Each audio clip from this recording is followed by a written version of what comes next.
Welcome to the Tea on Birth. Today is our official first podcast, and I'm super excited.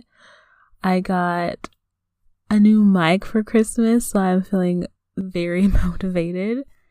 And I'm just excited to dive into some things, to future episodes, and what is to come. But today we are talking about the tea on water breaking. So first off, let's just cover what they show you in the movies. So in the movie, someone's just walking around in her normal day life and her water breaks. And then within the next hour or two, she has a baby. That's not realistic. So please get that out of your head. That is not how really the show goes. So today we're going to be talking about what to do when your water breaks, who to call, and then kind of what happens after your water breaks with your body, depending on what was happening before your water broke. So when your water breaks, 1, do not panic. Do not freak out. Please stay calm. You want to note the color. You want to note if it smells. You want to note the amount. Is it a lot, or did it? Sometimes people's water break differently. So sometimes it's like a poke in the hole in the bag and it's just trickling. Sometimes it's like gush, gush, gush, and then gushes out every time you have a contraction. So it's different. Not everyone's the same. And then you want to note the time. I would say do that first, actually. Let's do the time first. Look up and see what time it is. These are all good things because when you do have to call, they're going to ask you these things. But generally when your water breaks, depending on when your water breaks, it's not always like my water broke, I have to rush to where I'm birthing at now and like run around like a crazy person. Please don't do that. You don't have to do that necessarily. It kind of just depends on your care provider. So any care provider always wants to know when big things like your water broke happens. Especially if, let's say, your water breaks before your due date / before like 39 weeks, when it's kind of technically your baby's a preemie. If it was like 38, 37, definitely want to tell someone. If it's way earlier than that, definitely don't panic, but definitely call your care provider. But we're gonna stay in the normal of birth. I know we could like dive deep into all the different scenarios, so we're gonna stay in the normal.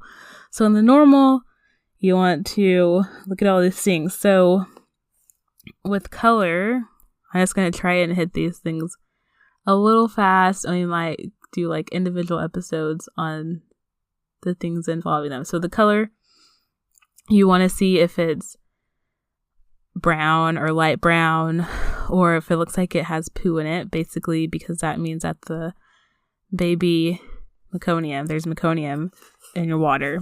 It depends on the color. It depends on how much. And it also kind of depends on where you're at in labor. So just noting that is good. If you're not at your birthplace, you can tell them and they make that final decision on what to do. But meconium happens for sure. It's not something that's not normal. So if you do see it, again, don't panic. I think the biggest thing I want to reiterate is do not panic about anything. You're having a baby. This is exciting. Exciting things are happening. If there is an odor, that could mean possible infection. Which can be a little scary, but we live in a nice medical world nowadays. So if you do have something like an infection going on when your water breaks, or if you're sick, or the baby might have got an infection from you being sick at some point during your pregnancy, we can give antibiotics. Or not me, I'm a doula. They can give antibiotics. So it's just something they need to know so they can treat either while you continue, they give you antibiotics while you continue to labor, or when the baby comes out, they give baby antibiotics, or they do both. So that's why it's good to note if something like that happens. And then I talked about the amount, the gushes and stuff. So I recently just learned this, which my mom told me when she had me and her water broke with no contractions after she went walking while she was supposed to be on bed rest. You know how moms do. She called my grandma, and my grandma said, "You want to go to the hospital because you don't have a dry birth." Yeah, dry birth. I just had to pause there because I've never heard of that, but I have seen it twice recently. One probably could have been prevented. Her water broke, and we were sure, me and the client were sure her water broke, and she went to the hospital and they said it didn't, and they sent her back. And then she labored for 2 days. After that, water coming out constantly. So of course, when she gets to the hospital, there's some more water because you don't make more, you just have what you got when it breaks.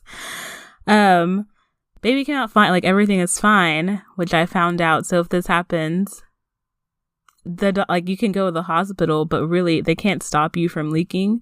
The only thing they could do, if they're really generous and want to help you do whatever birth possible for you, is shoot some fluid up there and help baby come out, like lube it up, basically. So don't panic, but a dry birth, you could have a dry birth. But you could have a dry birth no matter when your water breaks, just depending on what's going on, because they can't stop you from leaking.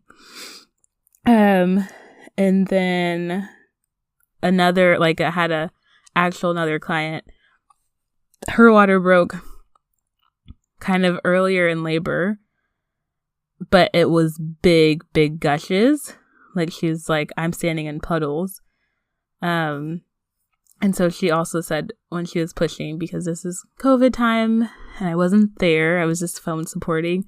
When she was pushing, they had to also squirt some saline lubricant up there to help the baby come out, because the baby can't get stuck if there's not a lot of fluids to, slide through like a slide. We're like a slide woman. That's what we are. So yes, that's good. It's good to know how much is coming out, just to tell them. And I would say, I know I've talked about all of that, but before you do that, if you are leaking, your water breaks, because you will leak, especially even if it's big gushes, usually after every contraction, there's some water. Or if it's a little pinprick, little hole, you're going to be like slowly leaking the whole time. So put on your mama pants that you probably never worn before, but some Depends are the best to wear. Just pull them on up. They absorb everything.